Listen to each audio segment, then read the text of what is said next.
लीजिए सुनिए रविन्द्रनाथ टैगोर के लिखे उपन्यास गोरा के 16वें भाग को मेरी यानी समीर गोस्वामी की आवाज में। बरदा सुंदरी ने कहा, आप सुचरिता का ब्याह करेंगे या नहीं? परेश बाबू ने अपने स्वाभाविक शांत गंभीर भाव से कुछ देर तक पकी दाढ़ी पर हाथ फेरा, पीछे कोमल स्वर में कहा, कहीं लड़का मिले भी तो। बरदा सुंदरी, क्यों? पानू बाबू के साथ उसके ब्याह की बात तो ठीक हुई है। हम सब पहले से ये बात जानते हैं, सुचरिता भी जानती है। परेश, मैं जहां तक जानता हूं सुचरिता पानू बाबू को पहले से नहीं चाहती। बरदा सुंदरी, ये बात मुझे अच्छी नहीं लगती। सुचरिता को मैं अपनी लड़कियों से कभी अलग करके नहीं देखती। इसी से मैं ये साहस करती हूं कि वे भी तो कुछ ऐसे वैसे नहीं हैं। पानू बाबू के समान विद्वान धार्मिक पुरुष अगर उसे चाहते हैं तो क्या ये उसके लिए कम सौभाग्य की बात है? यह अवसर क्या हाथ से जाने देने योग्य है? आप चाहे जो कहें, मेरी लावण्य तो देखने में उससे कहीं अच्छी है, किंतु मैं आपसे कह देती हूं कि हम जिसे पसंद करेंगी वो उसी के साथ ब्याह करेगी, कभी ना ही ना करेगी। आप यदि सुचरिता के दिमाग को आसमान पर चढ़ा दें तो फिर उसके लिए वर मिलना कठिन होगा। परेश बाबू इस पर कुछ न बोले। वरदा सुंदरी के साथ वे कभी विवाद न करते थे, विशेषकर सुचरिता के संबंध में। सतीश को जन्म देकर जब सुचरिता की मां मर गई तब सुचरिता 7 वर्ष की थी। उसका पिता रामशरण हवलदार स्त्री की मृत्यु के बाद ब्रह्म समाज में जा मिला। बाद में लोगों के अत्याचार से तंग आकर वो ढाका चला गया।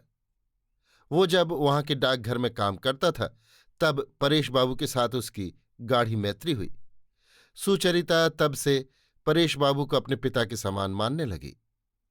रामशरण अचानक मर गया। उसके पास जो कुछ जमा पूंजी थी वो अपने बेटे और बेटी को बांट देने का भार परेश बाबू को दे गया था। तब से सतीश और सुचरिता दोनों परेश बाबू के घर रहने लगे। घर या बाहर के भी लोग सुचरिता के प्रति विशेष स्नेह या दिलचस्पी दिखाते तो बरदा सुंदरी को अच्छा न लगता। फिर भी चाहे जिस लिए हो, सुचरिता सभी से स्नेह और सम्मान पाती। बरदा सुंदरी की अपनी लड़कियां भी उसके स्नेह के लिए आपस में झगड़ती रहतीं। विशेषतया मंझली लड़की ललिता तो अपने ईर्ष्यापरायण स्नेह से मानो सुचरिता को दिन रात जकड़कर बांधे रखना चाहती थी। उनकी लड़कियां पढ़ने लिखने में उस जमाने की सब विदुषियों से आगे निकल जाएं, बरदा सुंदरी की ये आकांक्षा थी। उनकी लड़कियों के साथ साथ बड़ी होती हुई सुचरिता भी उनसा ही फल प्राप्त कर ले, ये बात उनके लिए सुखकर नहीं थी। इसीलिए सुचरिता के स्कूल जाने के समय तरह तरह के विघ्न होते ही रहते थे। इन सब विघ्नों के कारण का अनुमान करके परेश बाबू ने सुचरिता का स्कूल छुड़ा दिया और उसे स्वयं पढ़ाना आरंभ कर दिया। इतना ही नहीं, सुचरिता मानो विशेष रूप से उन्हीं की संगनी हो गई। वो उसके साथ अनेक विषयों की बातचीत करते, जहां जाते उसे साथ ले जाते। जब कहीं दूर रहने को बाध्य होते तब चिट्ठियों में अनेक प्रसंग उठाकर उनकी विस्तृत चर्चा किया करते। इन्हीं सब कारणों से सुचरिता का मन उसकी उम्र और अवस्था से कहीं आगे बढ़ गया था। उसके चेहरे पर और आचरण में जो एक गंभीरता आ गई थी, उसे देखकर उसे कोई बालिका नहीं समझ सकता था। और लावण्य भी उम्र में उसके लगभग बराबर होने पर भी हर बात में सुचरिता को अपने से बड़ा मानती थी। यहां तक कि बरदा सुंदरी भी चाहने पर भी उसकी किसी तरह की अवज्ञा नहीं कर सकती थी। पाठक पहले ही जान चुके हैं कि हारान चंद्र उर्फ पानू बाबू बड़े उत्साही ब्राह्म थे। ब्राह्म समाज के सभी उनके हाथ में थे। वो रात्रि पाठशाला के शिक्षक, समाचार पत्र संपादक और स्त्री विद्यालय के मंत्री थे। किसी भी काम में उनकी शिथिलता नहीं पाई जाती थी। सभी के मन में यही आशा थी कि यही युवक एक दिन ब्राह्म समाज का ऊंचा आसन ग्रहण करेगा। विशेषकर अंग्रेजी भाषा में पानू बाबू के अधिकार और दर्शन शास्त्र में उनकी पारदर्शिता के संबंध में उनका यश विद्यालय के छात्रों के द्वारा ब्राह्म समाज के बाहर भी दूर दूर तक फैल गया था। इन सब गुणों के कारण अन्य ब्राह्मणों की भांति सुचरिता भी हारान बाबू पर विशेष श्रद्धा रखती थी। ढाके से कलकत्ते आते समय हारान बाबू के साथ परिचय होने के लिए उसके मन में विशेष उत्सुकता भी उत्पन्न हुई थी। अंत में प्रसिद्ध हारान बाबू के साथ केवल परिचय होकर ही नहीं रह गया, बल्कि थोड़े ही दिनों में सुचरिता के प्रति अपने हृदय का अनुराग दिखलाने में हारान बाबू ने कुछ संकोच न किया। स्पष्ट रूप से उन्होंने सुचरिता के निकट प्रेम भले ही प्रकट न किया हो, किंतु सुचरिता की सब तरह की कमियों को पूर्ण करने में, उसकी त्रुटियों के संशोधन में, उसके उत्साह को बढ़ाने में, उसकी उन्नति में उन्होंने ऐसा मन लगाया, ऐसा ध्यान दिया कि ये बात सबको स्पष्ट विदित हो गई कि सुचरिता को विशेष रूप से अपने लायक सहधर्मिणी या जीवन संगनी बनाने की उनकी प्रबल इच्छा है। इस घटना से हारान बाबू के प्रति बरदा सुंदरी की पहले की श्रद्धा नष्ट हो गई। वो उन्हें मामूली स्कूल मास्टर मात्र मानकर उनकी अवज्ञा करने की कोशिश करने लगी। सुचरिता ने जब जाना कि मैंने प्रसिद्ध हारान बाबू के मन पर विजय प्राप्त की है, तब वो मन में कुछ कुछ भक्ति के साथ गर्व का अनुभव करने लगी। लड़की वाले की ओर से कोई प्रस्ताव उपस्थित न होने पर भी हारान बाबू के ही साथ सुचरिता का विवाह होना जब सभी ने निश्चय समझ लिया, तब सुचरिता ने भी मन ही मन उसमें योग दिया था। सुचरिता की एक विशेष इच्छा ये थी कि हारान बाबू ने ब्राह्म समाज के जिस हित साधन के लिए अपना जीवन उत्सर्ग किया है, उनके सभी कार्यों में मदद दे सकूंगी। विवाह की ये कल्पना उसके लिए भय, आवेग और कठिन उत्तरदायित्व ज्ञान द्वारा बने हुए पत्थर के दुर्ग की भांति अभेद्य मालूम होने लगी। वो केवल सुख से रहने का किला नहीं है, वो तो युद्ध करने के ही लिए रचा गया है। उस किले पर अधिकार करना सहज नहीं है। इसी अवस्था में यदि विवाह हो जाता तो किसी तरह कन्या पक्ष वाले इस ब्याह को सौभाग्य ही मानते, किंतु हारान बाबू अपने उत्सर्ग किए हुए महान जीवन की जिम्मेदारी को इतनी ऊंची दृष्टि से देखते थे कि केवल प्रेम से आकृष्ट होकर ब्याह करना उन्होंने अपने लिए अयोग्य समझा। इस विवाह से ब्राह्म समाज को कहाँ तक लाभ पहुंचेगा, ये भली भांति बिना सोचे इस कार्य में प्रवृत्ति न हो सके, इस कारण प्रेम की दृष्टि से नहीं बल्कि ब्रह्म समाज की दृष्टि से सुचरिता की परीक्षा करने लगे। इस तरह से परीक्षा करने में परीक्षा देनी भी पड़ती है। हारान बाबू परेश बाबू के घर में सुपरिचित हो उठे, यहां तक कि उन्हें उनके घर के लोग जिस पानू बाबू के नाम से पुकारते थे, उनके उस नाम का प्रचार इस परिवार में भी हो गया। अब उन्हें केवल अंग्रेजी के भंडार तत्व ज्ञान के आधार और ब्राह्म समाज के मंगल के अवतार के रूप से देखना असंभव हो गया। वो भी मनुष्य ही हैं। उनका यही परिचय सब प्रकार के परिचयों से बढ़कर निकटवर्ती और सहज हो उठा। तब वो केवल श्रद्धा और सम्मान के अधिकारी न होकर अच्छे और बुरे लगने के भाव से वशवर्ती हो गए। आश्चर्य की बात तो यह है कि हारान बाबू के जिस भाव ने पहले दूर से सुचरिता के मन में भक्ति का संचार किया था और उसे अपनी ओर अधिकाधिक आकृष्ट करना शुरू किया था, वही भाव घनिष्ठता और निकटवर्ती होने पर उसे चोट पहुंचाने लगा। ब्राह्म समाज के भीतर जो कुछ सत्य है, मंगल और सुंदर है, उसके अभिभावक स्वरूप होकर हारान बाबू ने उसकी संरक्षता का भार ले लिया था। इसी कारण उन्हें अत्यंत असंगत रूप से छोटा देखना पड़ा। सत्य के साथ मनुष्य का सच्चा संबंध भक्ति का संबंध है।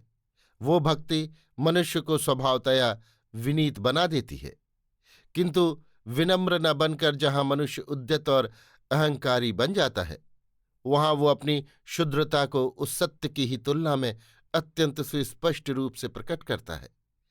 यहीं पर परेश बाबू के साथ हारान का भेद सुचरिता ने देखा और मन ही मन उसकी आलोचना किए बिना उससे नहीं रहा गया। परेश बाबू के मुखमंडल की शांत छवि देखते ही उस सत्य का महत्व नजर आता है जिसे वो हृदय में धारण किए हुए है, किंतु हारान बाबू का हाल वैसा नहीं है। ब्राह्म समाजीपन की पोशाक के भीतर अपने को प्रकट करने की उनकी उच्च प्रवृत्ति और सब कुछ ढककर उनकी सब बातों और कामों में अशोभन अभद्र रूप से जाहिर हुआ करती है। इससे संप्रदाय में उनका सम्मान बढ़ा था, किंतु परेश बाबू की शिक्षा के प्रभाव से सुचरिता सांप्रदायिक संकीर्णता में नहीं बन सकी थी। इसलिए हारान बाबू की ये एकांत ब्राह्मिकता उसकी स्वाभाविक मानवता को चोट पहुंचाती थी। हारान बाबू समझते थे धर्म साधना के कारण उनकी दृष्टि शक्ति इतनी स्वच्छ हो गई है कि दूसरे सब लोगों का भला बुरा और झूठ सच वो अनायास ही समझ सकते हैं। इसीलिए वो सर्वदा हर किसी का विचार करने को तैयार रहते। विषयी लोग परनिंदा और नुक्ताचीनी करते रहते हैं, लेकिन जो लोग धार्मिकता की भाषा में ये काम करते हैं, उनकी इस निंदा के साथ एक आध्यात्मिक अहंकार भी मिला रहता है, जो संसार में बहुत बड़ा उपद्रव खड़ा कर देता है। सुचरिता उस भाव को बिल्कुल नहीं सह सकती थी। ब्राह्म संप्रदाय के बारे में उसके मन में कोई गर्व न हो, ऐसा नहीं था। तथापि ब्राह्म समाज में जो बड़े लोग हैं, वे ब्राह्म होने के कारण ही एक विशेष शक्ति पाकर बड़े हुए हैं, या कि ब्राह्म समाज के बाहर जो चरित्र भ्रष्ट लोग हैं, वे ब्राह्म न होने के कारण ही विशेष रूप से शक्तिहीन होकर बिगड़ गए हैं। इस बात को लेकर सुचरिता की हारान बाबू से कई बार बहस हो जाती थी। हारान बाबू जब ब्रह्म समाज की भलाई पर लक्ष्य करके विचार के समय परेश बाबू को भी अपराधी बताना चाहते थे, उन्हें भी कोरा नहीं छोड़ते थे, तभी सुचरिता जैसे चोट खाई हुई नागिन की तरह ऐंठने लगती थी। उससे ये व्यवहार नहीं सहा जाता था। उस समय बंग देश के बीच शिक्षित मंडली में भगवत गीता का पठना पाठना प्रचलित न था। काली सिंह बाबू का वंगानुवाद महाभारत भी प्रायः सभी उन्होंने पढ़कर सुचरिता को सुना दिया था। हारान बाबू को ये अच्छा न लगता था। वो ब्राह्म परिवार में इन सब ग्रंथों के बायकाट के पक्षपाती थे। उन्होंने खुद भी कभी ये ग्रंथ नहीं पढ़े। वो रामायण महाभारत गीता आदि को गपोड़े पसंद, गंवार, पुराने ख्याल के कुसंस्काराच्छन्न हिंदुओं की चीज समझकर उन्हें दूर रखना चाहते थे। धर्मशास्त्र में केवल बाइबिल ही उनका एकमात्र सहारा थी। परेश बाबू जो अपनी शास्त्र चर्चा और छोटे मोटे अन्य अनेक मामलों में अब्राह्म की हद बांध कर नहीं चलते थे, ये बात हारान बाबू को बहुत बुरी मालूम होती थी, जैसे कोई उनके शरीर में कांटे चुभ होता था। परेश बाबू के आचरण पर कोई जाहिरा या मन ही मन किसी तरह का दोषारोपण करे, ऐसी स्पर्धा को सुचरिता कभी सह नहीं सकती, और ऐसी स्पर्धा प्रकट हो पड़ने से ही हारान बाबू सुचरिता की नज़रों में हे हो गए थे। यहाँ तक कि इस ओछेपन के आचरण से उसे उन पर अश्रद्धा सी हो चली थी। ऐसे ही अनेक कारणों से परेश बाबू के घर में हारान बाबू का मान दिन दिन घटता गया। बरदा सुंदरी भी ब्राह्म अब्राह्म का भेद निभाने में यद्यपि हारान बाबू से किसी तरह कम उत्साही न थी, और उन्हें भी अनेक समय पति के आचरण के कारण लज्जा का बोध होता था, तथापि हारान बाबू को वो आदर्श पुरुष नहीं मानती थीं। हारान बाबू के हजारों दोष उन्हें दिखते रहते थे। हारान बाबू के सांप्रदायिक उत्साह के अत्याचार और संकीर्ण रूखेपन से यद्यपि सुचरिता का मन भीतर ही भीतर प्रतिदिन उनकी ओर से विमुख होता जा रहा था, तथापि हारान बाबू के ही साथ सुचरिता का ब्याह होने के बारे में किसी पक्ष के मन में कोई तर्क या संदेह नहीं था। धर्म समाज की दुकान में जो व्यक्ति अपने ऊपर खूब बड़े बड़े अक्षरों में उच्च मूल्य की चिट चिपका रखता है, अन्य लोग भी क्रमशः उसके महंगेपन की मूल्य की अधिकता को स्वीकार कर लेते हैं। यहाँ तक कि परेश बाबू ने भी मन ही मन सुचरिता के संबंध में हारान बाबू के दावे को अग्राह्य नहीं किया। सभी लोग हारान बाबू को ब्राह्म समाज का भावी कर्णधार अथवा अवलंबन स्वरूप जानते थे, और वो भी इसके विरुद्ध विचार न करके इसी का अनुमोदन करते थे। इसी कारण परेश बाबू यही सोचा करते थे, इसी की उनको चिंता थी कि सुचरिता हारान बाबू जैसे मनुष्य के लिए उपयुक्त अर्धांगिनी हो सकेगी या नहीं। ये ख्याल तो कभी उनके मन में भी नहीं आया कि सुचरिता के लिए हारान बाबू कहाँ तक उपादेय होंगे। जैसे इस विवाह के प्रस्ताव में किसी ने सुचरिता की ओर से विचार करना जरूरी नहीं समझा, वैसे ही स्वयं सुचरिता ने भी अपनी सुविधा असुविधा की बात कभी नहीं सोची विचारी। ब्राह्म समाज के और सब लोगों की तरह उसने भी यही निश्चय कर लिया था कि हारान बाबू जिस दिन कहेंगे मैं इस कन्या को ग्रहण करने के लिए प्रस्तुत हूं, उसी दिन वो इस विवाह रूपी महत् कार्य को स्वीकार कर लेगी। इसी तरह ये प्रसंग चला आ रहा था। इसी बीच में उस दिन गोरा को उपलक्ष्य करके हारान बाबू के साथ सुचरिता की 2-4 गर्मा गर्मी की बातें हो गई थीं। उनको सुन सुनकर ही परेश बाबू के मन में संशय उपस्थित हुआ कि शायद सुचरिता हारान बाबू पर यथेष्ट श्रद्धा नहीं रखती। शायद दोनों की प्रकृति में परस्पर मेल न खाने का कोई कारण मौजूद है। इसी कारण बरदा सुंदरी जब ब्याह के लिए ताकीद कर रही थी, उस समय परेश बाबू पहले की तरह उसका अनुमोदन नहीं कर सके। उसी दिन बरदा सुंदरी ने सुचरिता को एकांत में सूनी जगह बुलाकर कहा, तुमने तो अपने बाबूजी को चिंता में डाल दिया सूची। ये सुनकर सुचरिता चौंक उठी। वो अगर भूल कर धोखे से भी परेश बाबू की चिंता का कारण हो उठे तो उसके लिए इससे बढ़कर कष्ट का और कोई कारण हो ही नहीं सकता। उसका चेहरा उतर गया। उसने सटपटाकर पूछा, क्यों, मैंने क्या किया? बरदा सुंदरी, क्या जाने बच्ची, उन्हें शायद किसी तरह जान पड़ा है कि तुम पानू बाबू को पसंद नहीं करती हो। ब्राह्मण समाज के सभी लोग जानते हैं कि पानू बाबू के साथ तुम्हारा ब्याह एक तरह से पक्का है। ऐसी अगर हालत में तुम। सुचरिता ने व्यग्र होकर कहा, कहाँ मां, मैंने तो इस संबंध में कभी किसी से कोई बात ही नहीं कही सुनी, फिर ये कैसी बात है? सुचरिता को विस्मित होने का कारण था। वो हारान बाबू के व्यवहार से बराबर खींचती आती थी सही, किंतु विवाह के प्रस्ताव के विरुद्ध उसने किसी दिन मन में भी कुछ नहीं सोचा। कारण वो यही जानती थी कि सुख दुख की दृष्टि से ये विवाह विचारणीय ही नहीं है। तब उसे ख्याल आया कि उस दिन परेश बाबू के सामने ही उसने हारान बाबू के प्रति विराग प्रकट किया था। उसी से परेश बाबू के चिंतित होने का ख्याल करके उसके हृदय को चोट लगी। उसने पहले तो कभी किसी दिन ऐसे असंयम का भाव नहीं प्रकट किया। अंत को मन में ये पक्का इरादा कर लिया कि आगे अब कभी ऐसी गलती नहीं होगी। उधर हारान बाबू भी उसी दिन कुछ देर बाद फिर आ पहुंचे। उनका मन भी चंचल हो उठा था। इतने दिनों से उनका विश्वास था कि सुचरिता मन ही मन उनकी पूजा करती है और इस पूजा का अर्घ और भी संपूर्णता से उनको मिलता अगर अंध संस्कार के कारण बूढ़े परेश बाबू के प्रति सुचरिता की असंगत भक्ति न होती। परेश बाबू के जीवन में अनेक त्रुटियां दिखने पर भी सुचरिता मानो उन्हें देवता ही समझती है। इस पर हारान बाबू को मन ही मन हंसी भी आती थी, खीज भी होती थी। फिर भी उन्हें आशा थी कि यथा समय मौका पाकर वो इस अत्यधिक भक्ति को ठीक राह पर डाल सकेंगे। जो हो, हारान बाबू जब तक अपने को सुचरिता की भक्ति का पात्र समझते रहे तब तक उसके छोटे छोटे कामों और आचरण की भी केवल समालोचना करते रहे और सर्वदा उसे उपदेश देकर अपने ढंग से गढ़ने की कोशिश करते रहे। विवाह के बारे में कोई स्पष्ट बात उन्होंने नहीं की। उस दिन सुचरिता की दो एक बातें सुनकर जब सहसा उनकी समझ में आ गया कि वो उन पर विचार भी करने लगी है, तब से उनके लिए अपना अविचल गांभीर्य और स्थिरता बनाए रखना कठिन हो गया। इधर उनकी सुचरिता से दो एक बार भेंट हुई है। उसमें वो पहले की भांति अपने गौरव को स्वयं अनुभव अथवा प्रकाशित नहीं कर सके हैं, बल्कि सुचरिता के साथ उनकी बातचीत और व्यवहार में कुछ झगड़े का सा भाव दिखता रहा है। इसे लेकर वो अकारण ही या छोटे छोटे कारण ढूंढकर नुक्ताचीनी करते रहे हैं। इस मामले में भी सुचरिता की अविचल उदासीनता से उन्हें मन ही मन हार माननी पड़ी है और घर लौटकर अपनी मर्यादा हानि पर वो पछताते रहे हैं। जो हो, सुचरिता की श्रद्धाहीनता के दो एक लक्षण देखकर हारान बाबू के लिए और बहुत समय तक स्थिर होकर उसके परीक्षक के आसन पर बैठे रहना कठिन हो गया। इसके पहले वो परेश बाबू के घर यों बार बार नहीं आते जाते थे।